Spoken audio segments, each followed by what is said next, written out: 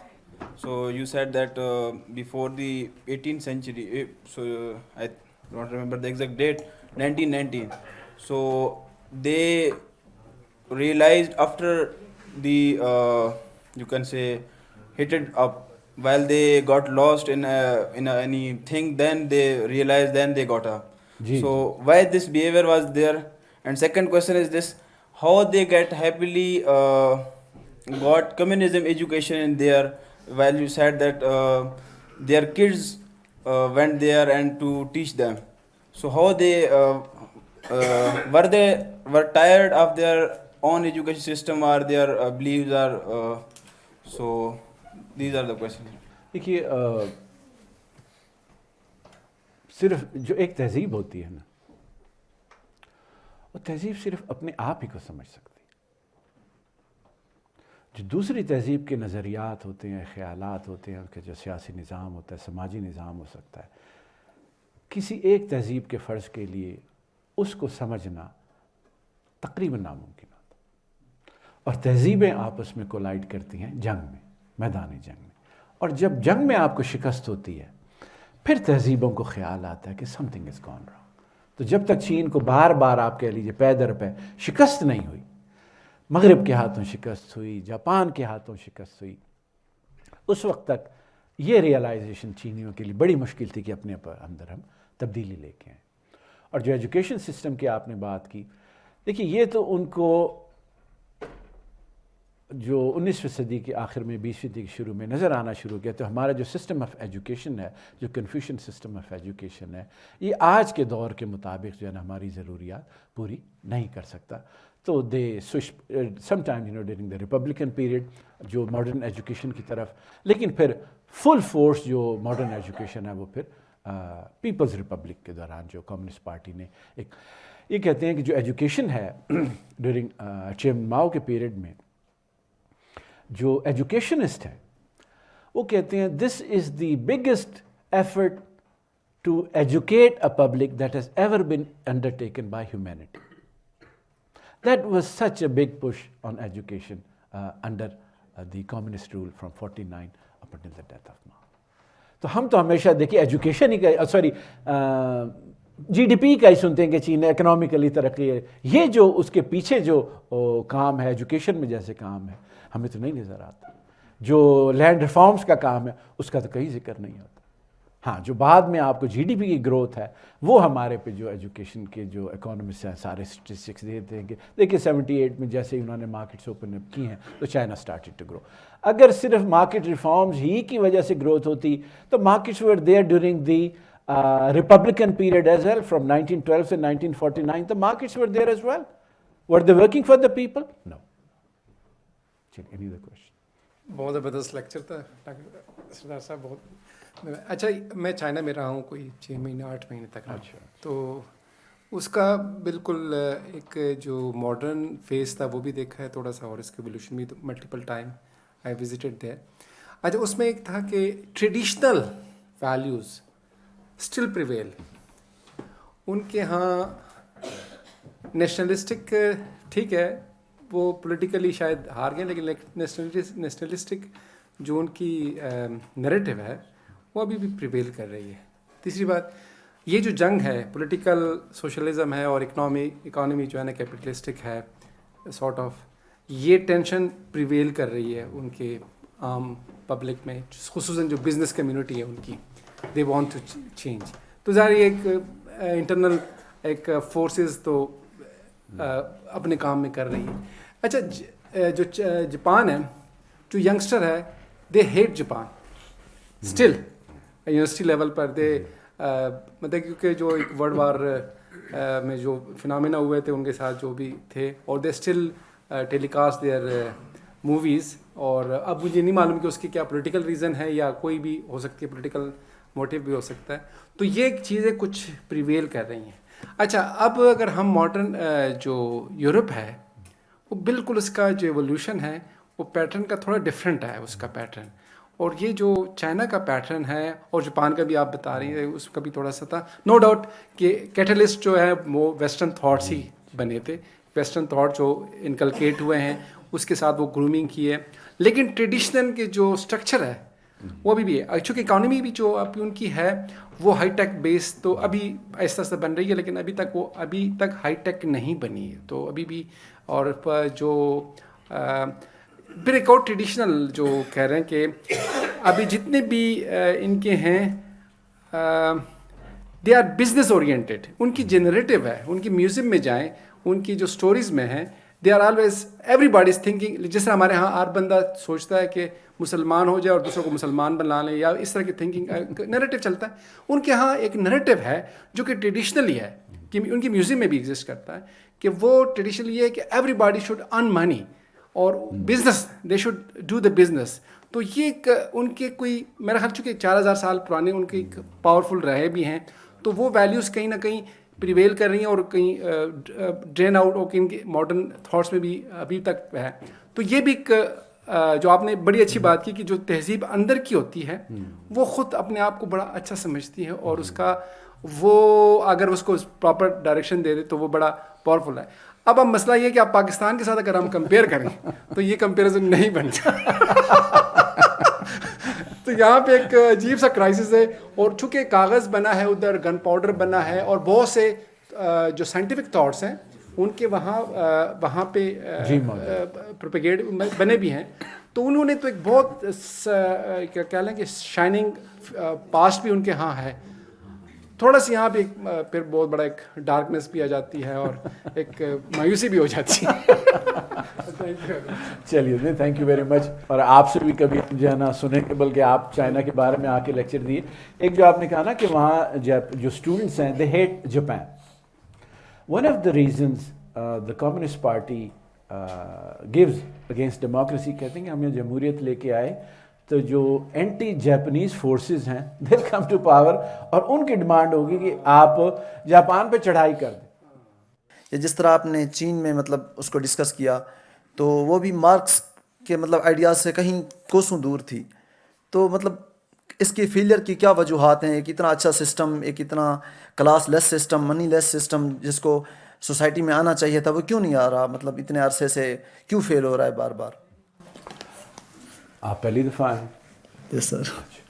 جو پچھلے سے پچھلا لیکچر ہے that was about Russia and the Bolshevik revolution. آپ ان کو لنک بھیجیں, اور آپ کے سوال کے جواب اس کے اندر ملیں. Thank you. پہلے تو thank you extremely, I am really grateful and amazed at the lecture آج کا. ماشاء اللہ آپ نے جو ٹاک دی ہے چائنا. ایک دو چیزیں, حالانکہ میں آئی مین کی not none of sitting here has that knowledge of history اور دی انٹرپریٹیشن آف ہسٹری جو آپ کرتے ہیں, لیکن میں چائنا گیا تھا, اعزاز بھی میرے ساتھ تھے. We went around, met a lot of communist party people, highest level. ابھی بھی میں I am in touch with them. اس میں دو چیزیں, ایک جو بھائی نے بات کی اور جو میں نے وہاں فیل کی, اور بلکہ آفیسرز نے ہم سے ان کے کمیونسٹ پارٹی, آپ کو پتہ ہے وہاں کمیونسٹ پارٹی کا official is higher than the government official. اور شاید کمرے میں بیٹھے ہوئے حضرات دوسرے جو میرے کولیگس ہیں, دوست ہیں, they are all paid. All Communist Party office holders are salaried from the government because it's a one-party system, and they control all the government functionaries from the party platform. یعنی یہاں پر جو Chinese ambassador ہے پاکستان میں, انہوں نے مجھ سے اور اعزاز سے شیئر کیا کہ he draws his power more as the head of the Communist Party in the embassy than being the ambassador of. تو یہ ان کا ایک بڑا جو کارٹر بلڈنگ آپ سے بات ہوئی. لیکن ہم نے وہاں جا کر جو ایک چیز نوٹ کی, ایک ان کی جو they are going back to their traditions, ٹھیک ہے, اور بڑی تیزی سے اور بہت ایکسیپٹنس ہو رہی ہے ان کی پاپولیشن میں. دو چیزیں, ایک ان کی ٹریڈیشنل میڈیسن جو آپ کو پتہ ہے کہ وہ اٹس اے ہیوج, جس طرح انڈیا کی تھی اس سے بڑی زیادہ ٹریڈیشنل میڈیسن چائنا کی ہے. اس کو وہ اسٹیٹ لیول کے اوپر ہر شہر میں ٹریڈیشنل میڈیسن کے کلینک اور سٹورز ہیں. تو ایک یہ واپس جا رہے ہیں اس طرف, اور دوسرا کنفیوشس تھاٹ کو واپس لے کے آ رہے ہیں اپنی سوسائٹی میں. اس کا آپ نے ایک منظر دیکھا ہوگا کہ دنیا بھر میں جس طرح گوئٹے انسٹیٹیوٹس کھولے تھے جرمنس نے, انہوں نے کنفیوشس سینٹر کھولے ہیں. کراچی میں بھی جو اٹیک ہوا, یہ اس کو ماؤ سینٹر نہیں کہہ رہے, یہ اس کو چائنیز کلچرل سینٹر نہیں کہہ رہے, یہ اس کو کنفیوشس سینٹر کہہ رہے ہیں. سو وہ جو بھائی نے بات کی اور وہ جو ہم نے بھی سیکھنا ہے کہ یس دس از اے فیز جو چائنا نے کیا ہے, بٹ ایونچولی ان کا جو اینکر ہے, جو ان کی روٹس ہیں, وہ پھر وہ اپنے آپ کو وہاں لے جا رہے ہیں. اور ایک بہت بڑی چیز ہے جو آئی تھنک آپ اپنے کسی اگلے لیکچر میں ٹچ کریں گے, وہ ان کی جو بیوروکریسی ہے, دنیا کی سب سے پرانی, جس کو وہ فلاسفر بیوروکریٹس کیا ہے. آپ نے فلاسفر کنگس تو ہم نے سنا ہے, but China sees philosopher bureaucrats, جن کو وہ مینڈرنیٹ کہتے ہیں. اور ان کا ایک بڑا رول تھا رہا, چاہے وہ امپائر ہو چاہے اب کے وقت میں ہو. تو وہ ایک ان کا جو کیری اوور آ رہا ہے نا آف کمیٹڈ سول سروسز, یہ ان کا بہت بڑی ایک طاقت تھی. This is what I had to share with you. Thank you very much. اور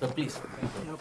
سردار صاحب میرا سوال یہ ہے کہ میں ایک بات مجھے بڑی کنفیوز کر رہی ہے اور ہضم نہیں ہو رہی کہ جنرلی جو میرے ذہن میں ایک کنسیپٹ ہے وہ یہ ہے کہ اکنامک ڈیولپمنٹ کے لیے پولیٹیکل ڈیولپمنٹ بڑی ضروری ہے, اور پولیٹیکل ڈیولپمنٹ مینس جو ڈیموکریسی ہے جو آج پوری دنیا میں ہے, اور پوری دنیا میں جو ہمیں اچھی اکانومیز نظر آتی ہیں, جو ماڈرن ٹیکنالوجی جہاں پہ ہے, جن ملکوں نے بہت ترقی کی ہے, جو پوری دنیا کو رول کر رہے ہیں, وہاں سارے ملکوں میں ڈیموکریسی ہے. چائنا ایک ایکسیپشن بہرحال نظر آتی ہے, لیکن میرا خیال ہے کہ جو کوالٹی آف ٹیکنالوجی ہے اس میں ابھی بھی فرق ہے. تو وہ کوریا یہ یوکرین وار میں بھی تھوڑا بہت اس کا میرا خیال ہے کچھ نظر بھی آتا. تو یہ کیا یہ اس طرح سے ریلیشن جو یار جب یہ بش کو جو بات اس نے کہی ڈنگ سے اوپنگ نے کہ جی ابھی ہمیں نہیں ضرورت اور ابھی وہ ٹائم نہیں آیا, پہلے ہم اسٹیبل ہو لیں, تو پولیٹیکل اسٹیبلٹی یا پولیٹیکل ڈیولپمنٹ یا ڈیموکریسی کے بغیر اکنامک اسٹیبلٹی یا اکنامک ڈیولپمنٹ کیسے ممکن ہے, یہ میرا سوال ہے. Thank you. ٹھیک ہے, میں تو یہ تالیاں ہو رہی.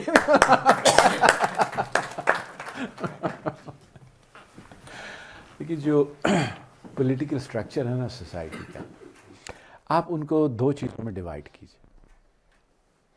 One is the apparatus of the state and second is the mechanism of governance. جو ابھی شہداد صاحب نے بات کی, the apparatus of a state having an effective state, that matters more than democratic governance. جس ملک میں effective state apparatus نہیں ہوگا, وہاں جو مرضی حکومت میں آ جائے جمہوریت کے ذریعے, وہ اپنی ریٹ اسٹیبلش ہی نہیں کر سکے. That was the message that Deng Xiaoping was giving. جہاں بھی یہ سیکوینس ریورس ہوا ہے, آپ نے افیکٹو اسٹیٹ میکنزمس کے بجائے, اس بیوروکریٹک اسٹیٹ کے بجائے جو کہ ایجوکیشن کو ڈیلیور کر سکیں, ہیلتھ کو ڈیلیور کر سکیں, انصاف کو ڈیلیور کر سکیں, سڑکیں بنا سکیں, جب تک آپ وہ اسٹیٹ کا اپریٹس نہیں بنائیں گے, اس اسٹیٹ کے اپریٹس ہی کو استعمال کر کے آپ انڈسٹریل ڈیولپمنٹ نہیں لے کے آئیں گے, اس وقت تک اگر آپ صرف جو ہے نا لوگوں کو یہ کہہ دیں گے کہ اپنے آپ لیڈر منتخب کر لیں, لیڈر منتخب ہو جائیں گے. آفٹر منتخب ہونے کے بعد what would they do? They would still have to contend with the same archaic state apparatus. یہ جو آپ مغرب میں دیکھتے ہیں کہ وہاں پہ جہاں جہاں ایڈوانسڈ ملک ہیں, ٹیکنالوجی زیادہ ہے, امیر ہیں, وہاں پہ جمہوریت ہے. You are mixing cause and effect. جمہوریت جو ہے وہ اس ساری سوشل اور انڈسٹریل پروگرس کا ثمر ہے, اس کا بیج نہیں. That's the first thing we discussed here, کہ وہاں پہ پہلے ماڈرنائز ہوئے ہیں سوشلی, کلچرلی, اس کے بعد وہ انڈسٹریلائز ہوئے ہیں, اور اس کے بعد وہ ڈیموکریٹائز ہوئے ہیں. یورپ میں جو ماڈرنائزیشن کا سوچ کی, سماج کی modernisation, that started in the 13th century. Renaissance, Reformation, Age of Enlightenment, Age of Reason, and that lasted for several centuries. اس کے بعد وہاں پہ پولیٹیکل اسٹرکچر کی ماڈرنائزیشن ہوئی ہے, the rise of nation states, rise of bureaucracy, rise of standing army, rise of tax collection mechanism, modern tax collection mechanism. Then Europe saw industrialization from the last quarter of the 18th century up until the First World War. And during all these three transformations, there was not a single country in Europe that could be called democratic. In year 1900,